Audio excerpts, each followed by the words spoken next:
वाघ्या कुत्र्याचा जो विषय आहे, आपल्याला कदाचित आठवत असेल की 2012-13च्या दरम्यान संभाजी ब्रिगेडच्या वतीने हा पुतळा वाघ्या कुत्र्याचा त्या समाधीवरून हटून हा रायगडच्या दरीमध्ये फेकून देण्यात आलेला होता.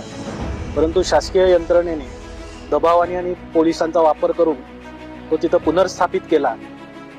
संभाजी ब्रिगेडने तो हटवला तर हटवलाच, पण ज्या लेखकाच्या विकृत अशा लिखाणातून राम गणेश गडकरी यांच्या राजसन्याच्या कादंबरीतून या वाघ्या कुत्र्याचा उल्लेख आपल्याला प्रथमतः जाणवतोय.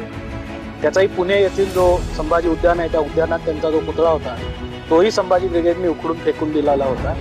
त्यामुळे सत्य इतिहासाचा आग्रह हा मराठा सेवा संघ असेल, संभाजी ब्रिगेड असेल, तो आम्ही नेहमी धरलेला आहे. आणि संभाजी महाराज असतील, शिवाजी महाराज असतील, इतर सर्व बहुजन महामानव असतील, यांच्या बदनामीच्या विरोधात आणि त्यांच्या सत्य इतिहासाच्या आग्रहासाठी संभाजी ब्रिगेड नेहमीच वाटेल ती किंमत मोजायला तयार आहे.